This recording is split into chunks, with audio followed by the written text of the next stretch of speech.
Hi everyone, welcome to Almost Cancelled. I'm Peter and that's Connor. Hey guys. We're going to talk about Arrow, Season 4, Episode 17. It's called Beacon of Hope. Please don't play into this shite. I can't believe how bad this episode was. I fucking hate this show. It's funny, like this Bee Lady was on Flash last season, and it was probably easily one of the weakest episodes of Season 1 of Flash. Before we even talk about how that... She wasn't cracking this many B puns on Flash, was she? I don't remember I don't that. remember it, but, I mean, even if she was, I don't remember being good in that either. That was one of the weaker episodes of the season. It was. So, this character in general just isn't that great. So, that's first and foremost. But secondly, the puns that were coming out of the mouths, and some of them were intentional and some of them weren't, but, well, no, they were all intentional, but some of them were... The characters meant to make them. Yeah, or no, I'd say they were all intentional from a writing perspective, but some of them just were just too much. Like, some of them kind of worked, and okay, they make that... Like, his Felicity was like, she calls her a biatch, and then Thea does it again, just to rub it It's in. like, I kind of get that one. I'd probably make that one myself. Yeah, but there's other ones with her, she's like, who do I shoot first? A, or, wait for it, B. See, the biatch one is the kind of bad pun I would make. Yeah, nah, I that... can appreciate that. Once, but when I done it twice, that was, like, too much. Twice is too much, and then all the others. Right. If that had been the first one, maybe I'd been alright with it. But after the rest of it, I was just fucking sick of them. We were full of B puns by that point. Ollie was cracking a B pun. Other people were cracking B puns.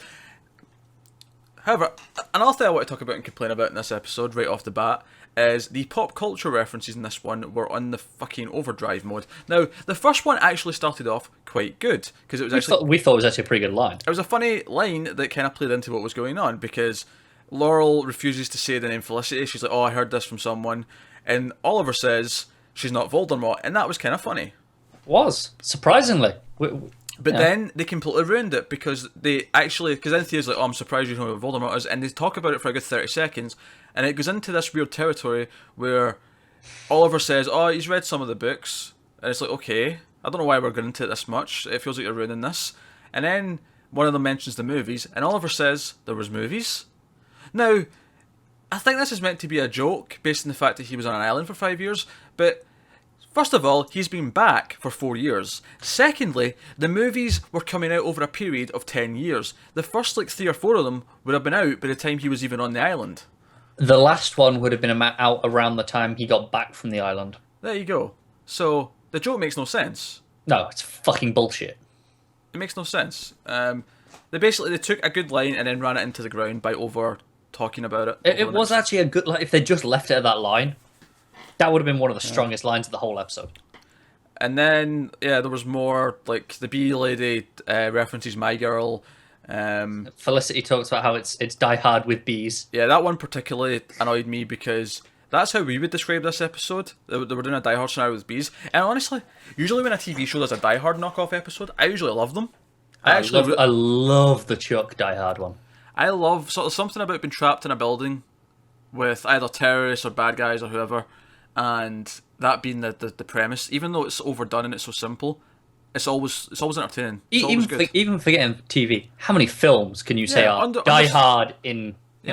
Under Siege, Die Hard on a boat. Air Force One, Die Hard on a plane. It's easy to do, and it works. There's literally probably 100 knockoffs of Die Hard. Yeah, and more than any that have any right or entertaining. This was not one of them, but No, it was not. But her actually saying that in the episode, we're actually living Die Hard with bees right now, is bollocks. It's just too on the nose, and you're pointing out things. That wasn't the only time in the episode where I felt like a character was pointing out a plot hole.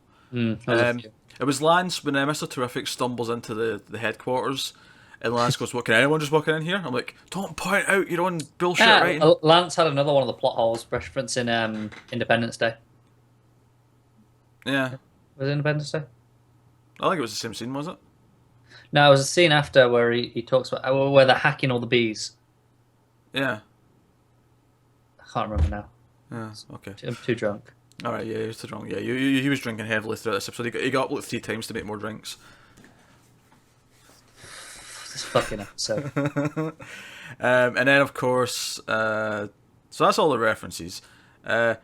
Lance actually was probably the best part of this episode because he kept just being really cynical about everything that was going on, because it kept like when bees like first show up, he's like, oh, this must be Hive because bees and Hive. I like that. Yeah, that's a fair assumption to make, actually, on all honesty. Unfortunately, everything. I mean, I thought the actress who plays the bee lady was awful. I thought the guy who was the head of the boardroom was an awful actor. He only had like one scene with lines, but as the other guy's dying from the bees, and he just starts going, Phil, Phil, Phil. It reminded me of if you watched Nintendo Directs. There was a couple of Nintendo Directs ago with a guy named Bill. It reminded me of that. It legitimately reminded me of that. It did, and that was like a comedy skit. Yeah. Just to put it. Do you know what the thing is? This episode, I thought, started decently. Like, you had a training montage of them all fighting. Like, and we don't get that anymore because it's too hung up on fucking Olicity shite that we don't get any actual, fighting stuff. And I was like, oh, training. That's what. How many scenes of the salmon ladder shit did we have in the first 2 seasons? Well, that's the thing, though. It just sort of divulged into that as the episode went on, though, because Laurel has to bring Oliver aside and talk to him because he's been too hard on, Mr. Terrific and so on. How good did fucking Diggle's arms look in that first scene? Jesus, that guy's pumped. Okay. I didn't realise he was that fucking big until this episode. Okay, you're impressed with Diggle's arms. That's nice. I am impressed with Diggle's arms. You should be impressed with Diggle's arms. They're huge. They're big arms. It turns out they can defeat the bees with Black Canary's scream thing, which she wasn't wearing that anyway, because she should be wearing it every time she has the suit on, because that's her power. Well, give or take. I mean, it's a power in the comics. Here, it's more of a tech device, but still, she should have it every time. It's not even a tech device. It's a fucking plot device. It's a plot device. Yes. And Bee Lady somehow knows about Felicity's miracle chip, so I guess it has been in the news. Do you know what? Even more than all this other stuff, that's what annoyed me more. The fact that this storyline of there is this thing that can cure paralysis, and Felicity is the only one with it, and it's keeping it to herself, should be a great idea for this person, like almost a communist style villain, to come in and want to share it with everyone. But instead, they waste it on someone who just wants it for themselves again, and it's just another selfish bitch. Well, what's even worse about that, though, is that we're still hung up in the fact that this even worked, and it worked so well. Like, it was just miraculous, and there was no side effects, there was no issues with it. It just magically worked. And then on top of that, another big thing that bothered me with this one was Felicity kept talking about how I thought I was done with this. I left that life. It was the end of the last episode that she walked out in this. It's been at most in this world a week. No, even if they don't stick to real time, the very most is 1 month. It's just because we've never jumped more than a month. That's not over summer or Christmas. She keeps talking about it as if it's, oh, I've left this life behind. I thought I was out of this life. It was the end of the last fucking episode. Yeah. Do you know what? I feel like this would have been really good instead of the bee people. That storyline of them feeling she was being selfish and should have been shared with people. Give it to Anarchy. You've had Anarchy in this season already. Give that to him, and the idea that he wants to cause like chaos and freedom among people, and this kind of level ground thing. How much better could that have been? But let's move on to the thing I really want to talk about. The thing that even more than the Olicity bullshit, which they're shoving into everything right now. Why is it with the idea that the robotic bees can form a sort of man-shaped sort of figure to like fight or whatever? Right, I'm not totally against that, but it should look like a lot of bees floating together, right? I like the idea of it as like a Shadow Man style thing, like one big kind of man-shaped clump. Yeah, it should not. But this is the problem. It forms and it magically turns into a guy in a suit. Do you know, it kind of reminded me of the suit, Atom Smasher. Yeah, I guess. But why? Why is it fucking fabric? There's fabric over body. There's a helmet that's glass. Why is these metal bees turned into a guy in a suit? It makes no fucking sense. I'll tell you why, Pete. Now, there's a very simple reason for this. The fact that they wanted to film it with a guy in a suit instead of CGI bees. Then just don't do it. No, but that is the only reason. Then just don't do it. It's fucking stupid. It makes no goddamn sense. Why is it a fully formed person with a suit and fabric and gloves and like... It's a guy in a suit. Bees going together would not form that. It's stupid. because bullshit. Then, of course, Felicity is the one who saves the day. Of course she fucking is, because she has to do everything in this fucking show now. It's funny, like, I don't even care that much, because I never really liked Arrow all that much. I liked it far more than you did. I never thought it was that good, really. I thought it was better than it was now, but I never was really that into it. But everyone online right now is really complaining that this illicit bollocks is... everywhere but Tumblr. Let's be honest. Whatever. But the point is, a bit large proportion of the fans are upset that they're forcing this illicit stuff down everyone's throats, and it's kind of taken away from things, and they feel like it's become the focus of the show, blah, blah, blah, blah. This one kind of felt it a bit. Like, it wasn't really... I didn't really care before. You mean last week didn't? Well... Yes and no. Like, I didn't care. I still don't care, really. I don't care about anything in Arrow. It's shit.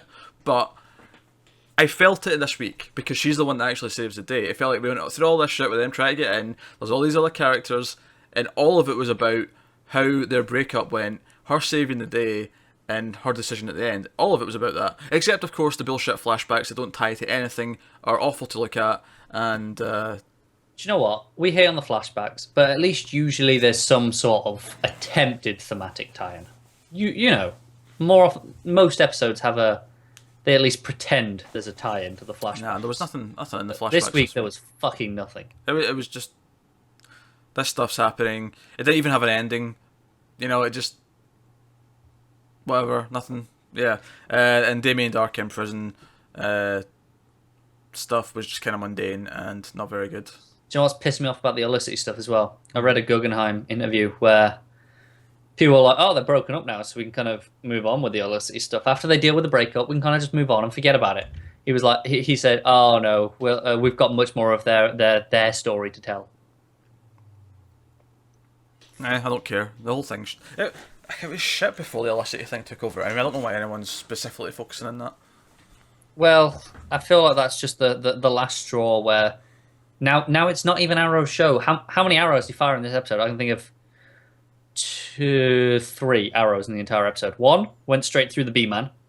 One where he tried to put the thing into the wall to do the hacking virus, and one where he put the rope arrow around the... This is a stupid conversation. I'm not going to sit and discuss how many arrows someone fires in an episode. It's not a barometer for anything. Like, it should be when the show's called Arrow. No, it shouldn't. It should never be a barometer. They can go 5 episodes without firing an arrow. The problem is the writing. It's terrible. It's awful. Well, yeah, but people keep using these bullshit barometers to measure why this is good or why this is bad. None of it matters. The writing's awful. That's the problem. Oh, it is. But part of that is the fact that it's so unfocused on the fact that he is an archer and should be using that to his advantage, and is instead just punching some bees and talking about his feelings. Yeah, and why is the man who's apparently made of bees, or robotic bees, even though he's a guy in a suit, why is he throwing punches? These fucking bees, they can fly around him and just surround him and smother him. And sting him. Like they did sting him. The first one, when it was one bee on its own, stung him. Why the fuck was it multiplying? It was a robotic bee. Yeah, it's not organic. Organic... Only organic things can... Oh, never mind. Like, I'm done. Hate this That's show. Episode 17 of Arrow.